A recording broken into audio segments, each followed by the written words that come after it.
Welcome, welcome to installment whatever of the Draper Dialogues. PJ Second Redux. installment. Yes, well for you. This is a Redux. This is the Redux, but the I don't know. I think this must be like 9 or 10 of these sit downs. Jerry? Yeah. Exactly. Keeps track. So, as always, the first thing we do is acknowledge the fine efforts of Jerry Cruz and the team at Stogie Review. Thank you.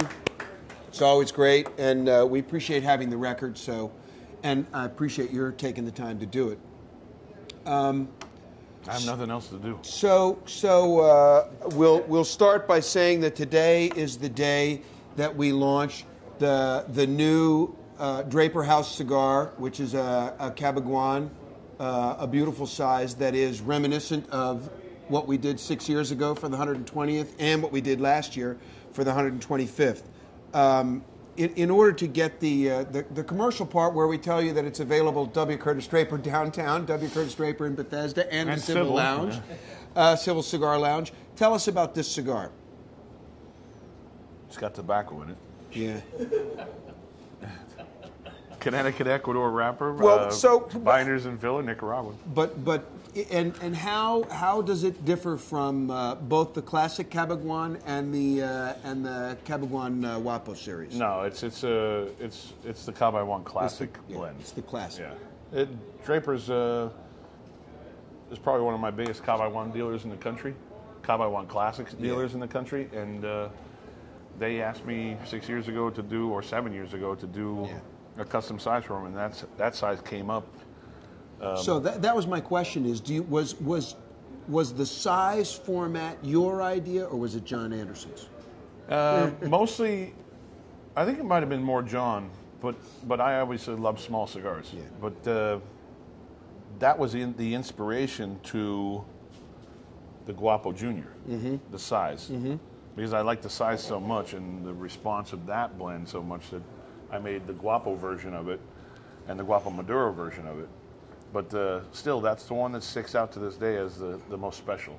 Well, yeah, it ages beautifully, too. But it points up the Pete Johnson... Little guys. Yeah, I mean, in all the world of cigars... I don't know how you're going to get all of them to stand, but... I don't know anybody that is as dedicated to... Small ring gauges? Yeah, I mean, extraordinary, great little, phenomenal. Really? Yeah. Well, this is the guy that isn't going to cooperate. The rest of them will be fine. We'll have to. He'll be the T on the top. This guy will stand. It's in box press.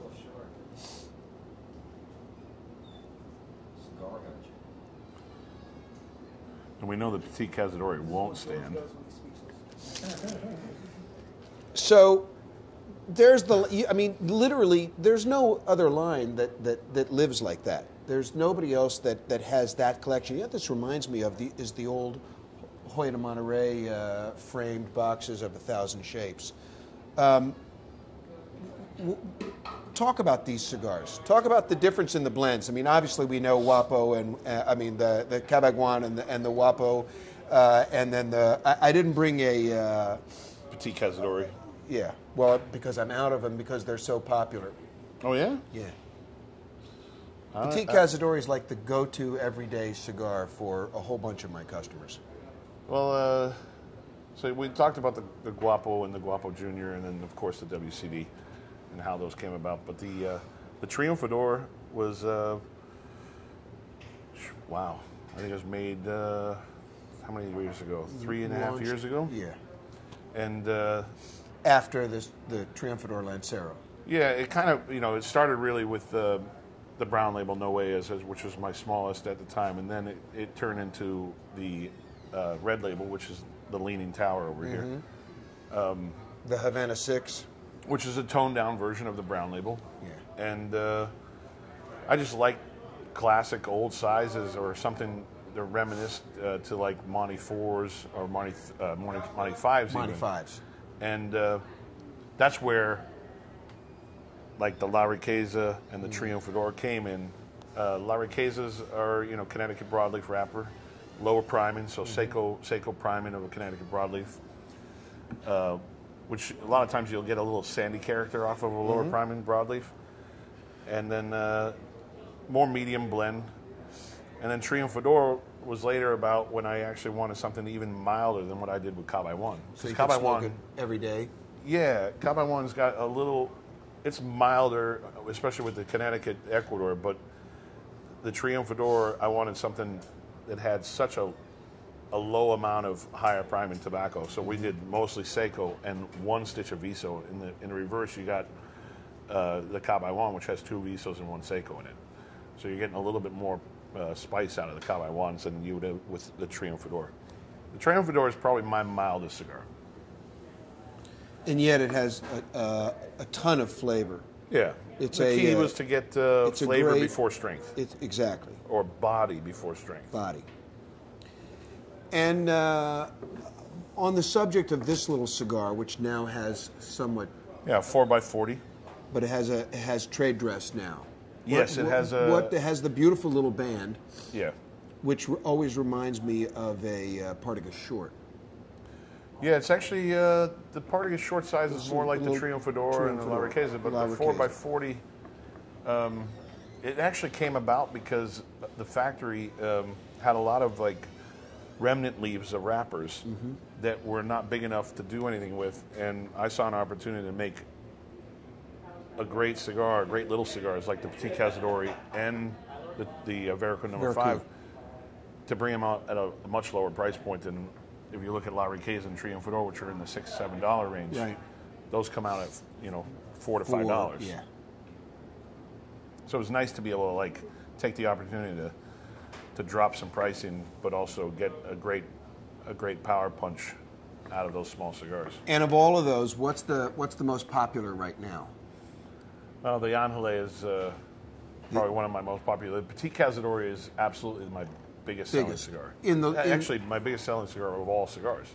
Really? Yeah. So that's a parallel to the days of Monte 4 as the best-selling cigar in the world. Yeah, but like I don't know. I think it equated to like the whole wintertime effect. A lot of people wanted short cigars. They need a short cigar to smoke while they're standing outside freezing their asses because they're not coming to W. Curtis Draper Bethesda to smoke their cigars in comfort. The Petit Cazadori, to give you an example, most of my products. Let's 1 second though. I hate to interrupt, but let's tell them what the Petit Cazadori is, how it relates to the Havana Cazadori up front.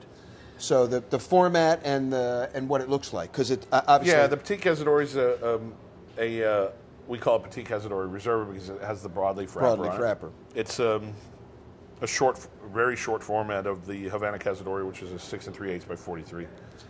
And this is the Petit Cazadori Reserve is a 4x40. But with the broadleaf wrapper, I decided to cover the foot to make it look very old school and rustic. But also to give that little burst of broadleaf sweetness in the beginning when you light it up.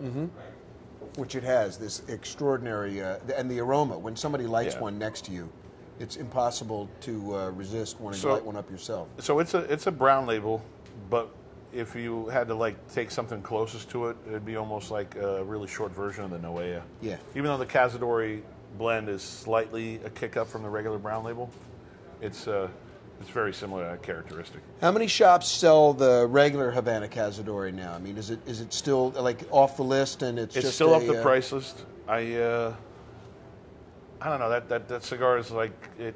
I kind of hold it close to myself, and I always say that's my desert island cigar. If I had to be stuck on an island, that's the cigar I'm taking with me.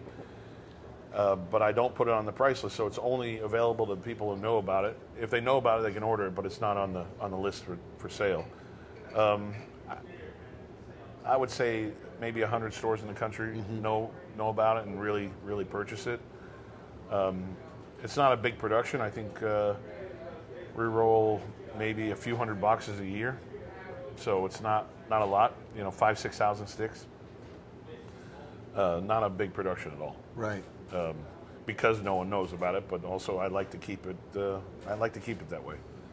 But to give you an example, as far as production levels, so you talk about the Cazadori, where we do 5,000, 6,000, maybe 7,000 on a big year. And the Petite Cazadori. And then the Petite Cazadori, which most of my brands like the Noeas, the Regios, the Tainos, the Unicos, I try to keep production under about 50,000 sticks per year.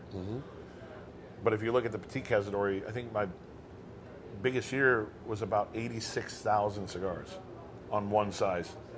And it was, I had no idea what was going on other than a lot of cold winters.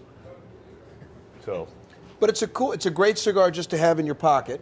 Oh yeah. These are made for it. You can slip a pocket full of it in here, and once you start smoking them, you never want to be without ones, because if you get caught someplace, you can cheat and smoke a cigar for 15 minutes and get phenomenal flavor out of it. Yeah. So it's kind of. I always wondered though why it isn't wrapped the same way as a Cazadori. You know, in other words. With the cut foot, or it's still in the foil bundle? No, not yeah, in the foil bundle. But This when you in the open foil in bundle. the Petite? Yeah, the Petite Cazadori is in the foil bundle.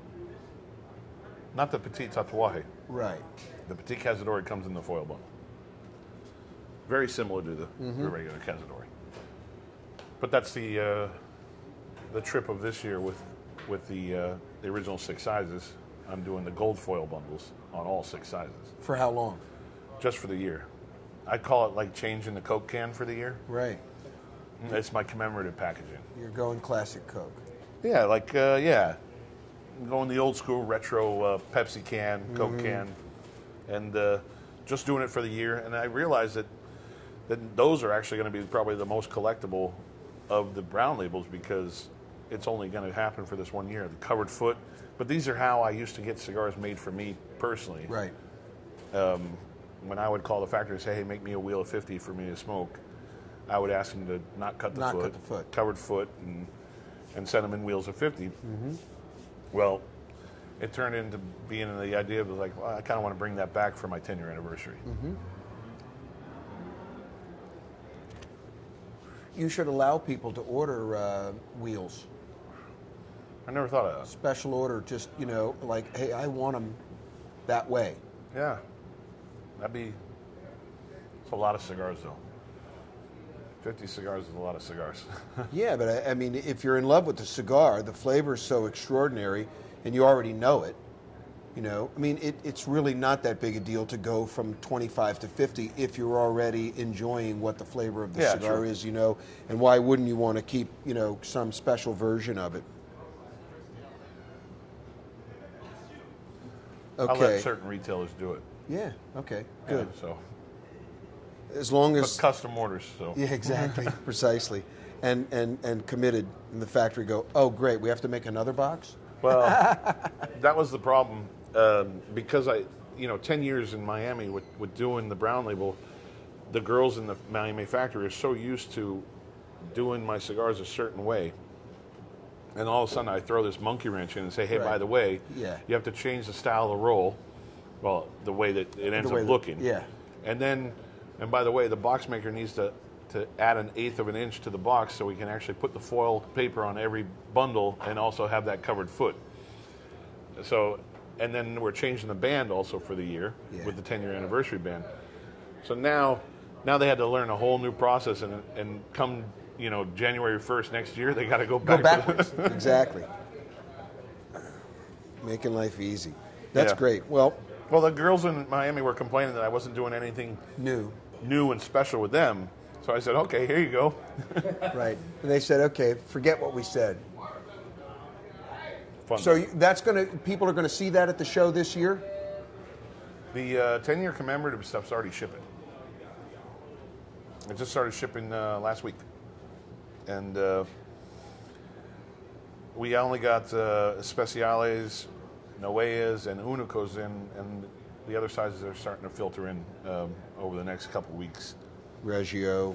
And I think the Unicos, I can't remember, I was in the humidor and one of the sizes was already sold out, but it's funny, I still have existing stock from 2012 of the regular version, so I kind of had to make it clear to the sales reps, and I even posted on the internet to say, hey, if you want the commemorative packaging, you got to ask for it. You got to ask for it. Otherwise, you're going to get what's left. But sooner or later, I'm going to be only left with the commemorative stuff, just for the year.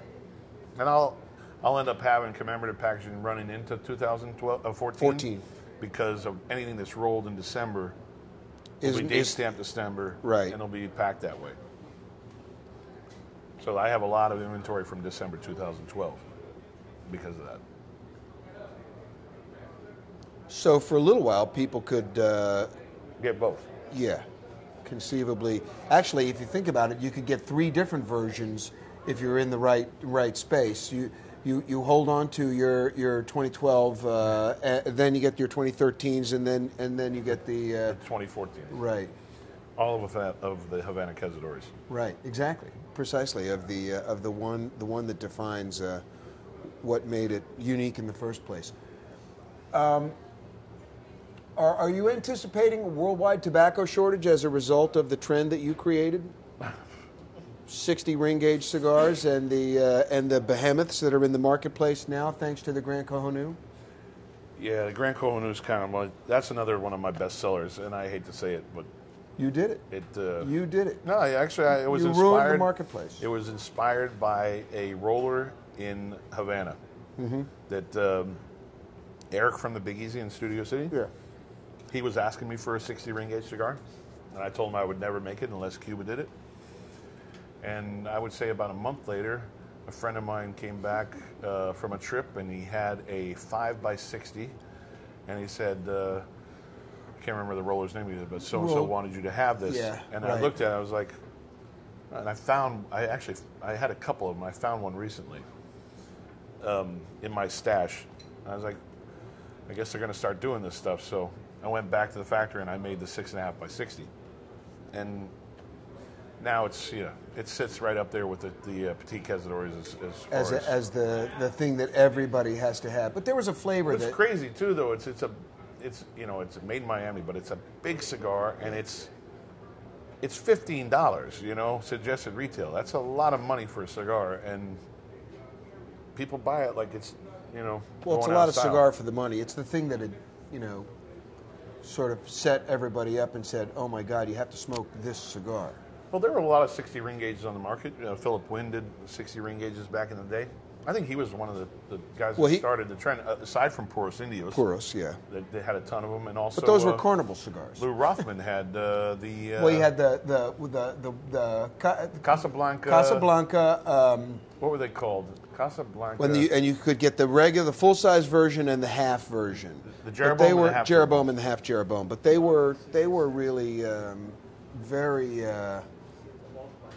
very limited availability. Puros Indios were 66. Yeah. 66 or 64? 64. Casablanca, no, the Casablanca was 60. But I mean, you're talking about I don't know. I can't remember. A brand that was really had a really small footprint and not a JR exclusive. Exactly, not a profile in in retailers across the country. It was just and it was a freak. I mean, you look at it and go, "Oh my God!" And then when Rolo started making, those were carnival cigars. Like you said, what was it, 18 inches by 64? You walk around the trade show, handing those out. Everybody, the pictures of people smoking. I smoked one. How many days did it take you? No, it took me all day, but my jaw hurt. Yeah. Yeah, that was, I don't know, kind of gross actually. So although good tobacco, but just horrible experience. Can we talk about the? Well, actually, first let's ask, in anticipation of the coming trade show, aside from the 10th anniversary, is there anything in the way of a one-time, a trick release, no trick releases. I'm doing a pretty large run of the Black Label, so a redux of the Black Label Corona Gorda. I guess it's a one-time, but it's a pretty large release of it, so I anticipate having them for a while. What's the packaging going to be? It's that's the problem. I'm making a melamine jar that has embedded graphics on it. But the first 2 prototypes I saw, I wasn't convinced that with the weight and the It doesn't have any smell? No, no. The melamine's completely clean. It's the same Wait, material. where's it made? In China, yeah. Yeah, excuse me. It's completely... It's the same material I use for the new ashtrays. Okay. But it's a... It's So a you think it's cool, neutral? It's a cool jar. Yeah, no, it's pretty neutral. But I'm going to have it lined with cedar, and then the cigars will be in foil bundles inside. The jar itself, I wanted a little bit more weight to it. So the first two prototypes that came in, the graphics weren't really clean, and I wanted it to be a little bit more chunky. So we're still working on it, but it's going to be a big production. It's going Have to be you about ever thought about 190,000 reviving the cigars. real Amatista jar? The regular The glass jar, with yeah. the metal prongs It's been at the done. top? I know it's been done, but not anytime recently and not well. Nah, H. Upman from Altadas did it a couple of years ago, or 3 years ago, I think. But nah, I'm just trying to stay away from glass just because of shipping. Mm-hmm. And I'm trying to make sure that this other jar, you know, is pretty trick and cool, so people want to keep it around or use it as a travel humidor. Right.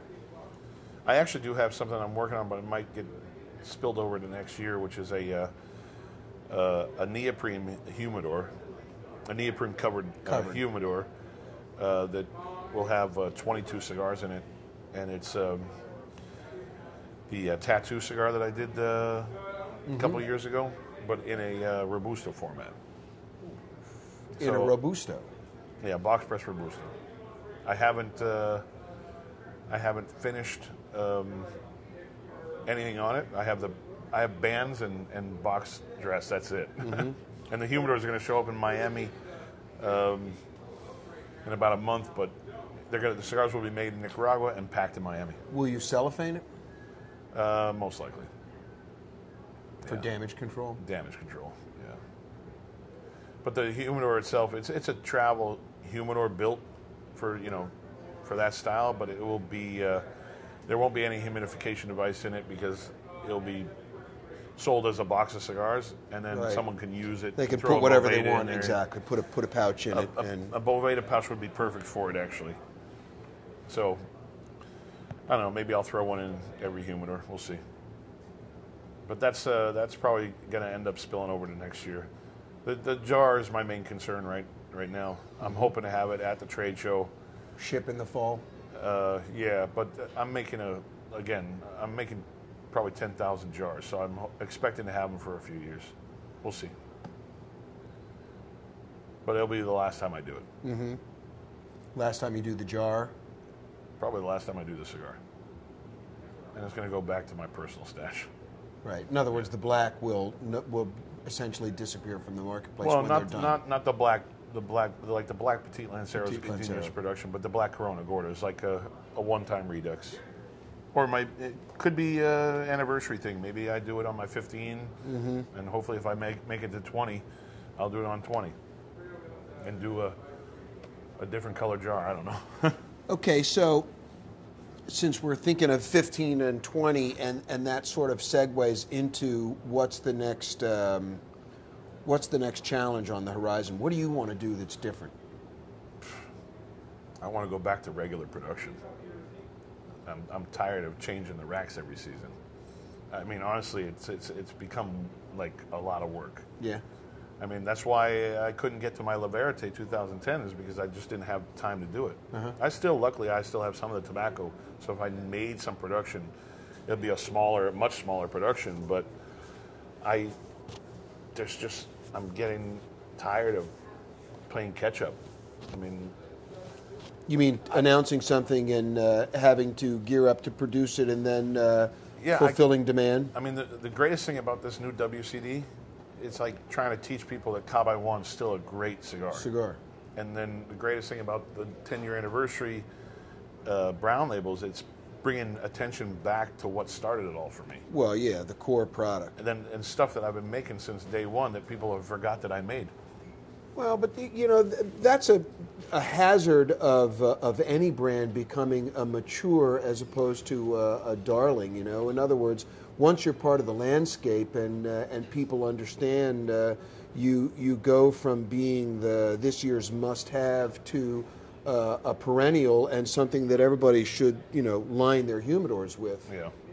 And there are plenty of companies that have stumbled at that stage. In other words, they don't pay attention to their core. They're so busy trying to develop The new next best thing. Exactly. So, but and I think about that as a challenge to a brand owner. Yeah. In other words, you I mean, it's a challenge for a fashion designer or a guy writing music. They always have to come out with something new.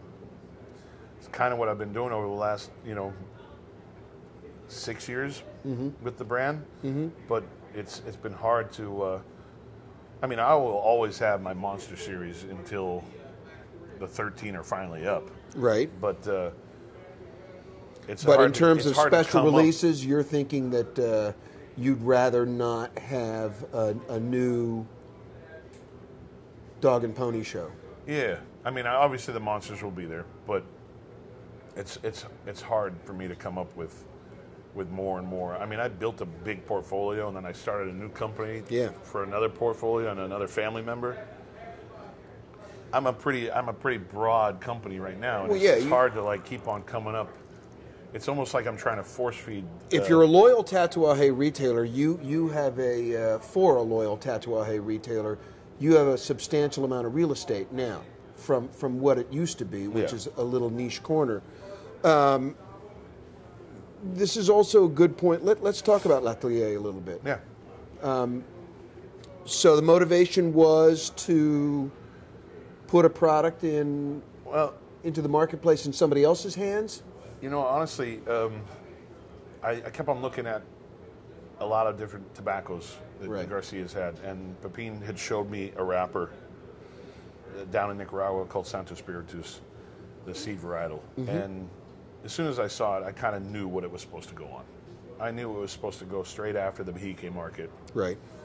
Thus 52, 54, 56 to launch. Exactly. And I looked at myself and I can't put another cigar in the Tatuaje lineup. It didn't make sense for my company.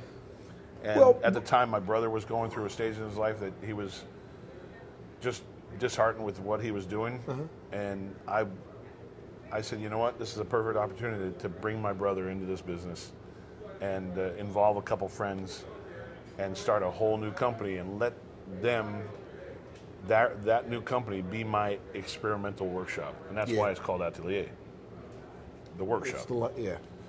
So it worked out great for me because it gives me a little bit more room to experiment and not have to put so much burden on the Tatuaje portfolio. But that also implies that whatever you discover in the workshop can be translated into Tat, Cabaguan, La Riqueza. I've discovered a few things, trust me, that are already going to be taken out of the workshop and put into my lineups. All right, so sticking with L'Atelier, and congratulations on the ratings. Thank Obviously, I think that's it's great to see. It's nice to have that validation and also to have it launch into the stratosphere in terms of demand. Yeah. But let's talk about the part of it that interests me, which is the next release, the new ring gauge. The 46. Yeah. Yeah, that started shipping last month. Well, actually, the end of last month, and all it is it's a 46 ring gauge of the same blend. So you got a little bit more concentration, but then we upped the priming of the wrapper because sorting through all this wrapper that we have for this cigar, we're finding a lot of dark wrappers, and I didn't want to confuse people that Atelier came out at a certain color, and all of a sudden they're dark sometimes, and they're light sometimes, and they're dark sometimes. So we're separating all the darker wrappers just for the 46. And that 46 line might expand, which is Selection Special. It might expand to something else, another ring gauge or another length of that same ring gauge. Because of that same blend. Yeah, of that same blend. But the translation of that higher priming and that smaller ring gauge changes the cigar completely. Completely, yeah. It doesn't even taste like the original core line. It's not in the same family. Yeah, so it's a great way to show how, similar leaves can turn into something else. Mm-hmm. And that's what's great about the cigar industry, is that there's so much product out there as far as tobacco, raw material, that you can actually flip-flop things and turn them into different animals. Yeah. Totally different results. So it isn't, there's a new personality, if you will, of a Latelier that's emerging into the marketplace now, but there could be other things from that group of cigars. In other words, you could have another name. Yeah, we're actually making a little push for that company this year, to launch a one size, one time release at every trade show each year, just for IPCPR members. Just for people who show up at the trade show. Yeah, so basically if you're there and you order it, that's what gets shipped. And we're not going to be a huge production on it. It's just going to be a certain amount of cigars every year. And that's called Extensión de la Racine, which means the extension of the root. And the root being Atelier core line. Right. Or whatever you'd like to call it. So that will have a red band on it, and that's going to be something probably different every year, but it will be a different format every year. So if you buy it at the trade show, do you get to reorder it? In other words, is it only what you buy at the trade show that's it you ship, or if you buy it at the trade show thereafter, you can keep it in stock? We plan on making a decent amount of boxes, but not over the top on it. Mm-hmm. Because so it'll run out. We want it to run out before the next year, and the next year we'll come out with a different format of that same blend, or maybe even a different blend. Different blend. But yeah, that's going to be a fun project, because one, we're doing something just for the IPCPR and the IPCPR members, and then we're expanding the surrogate line to a big ring gauge, because the guys thought that our workshop team thought that the line needed something kind of big and hefty. And that's kind of a fun one. We always like to poke a little fun at ourselves, but also the industry with a surrogate line. So every name's got a back-end story to it. Examples? Bone Crusher and Skull Breaker and Crystal Baller, which is kind of a funny one. That's like 6 degrees of separation on that one. Tramp Stamp, of course, which is a mock at Tatuaje. And then the new one is called Animal Cracker, and it's a 6x60. So yeah, we went continuing big. to deplete the tobacco world's resources. Exactly.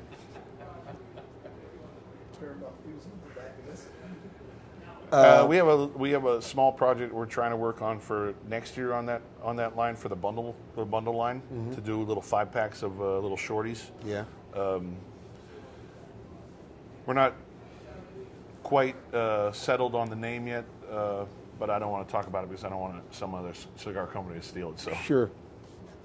But yeah, little 5-pack of shorties, quick in, get quick outs, but with very good price points that people can buy a 5-pack for like $12 or something like that.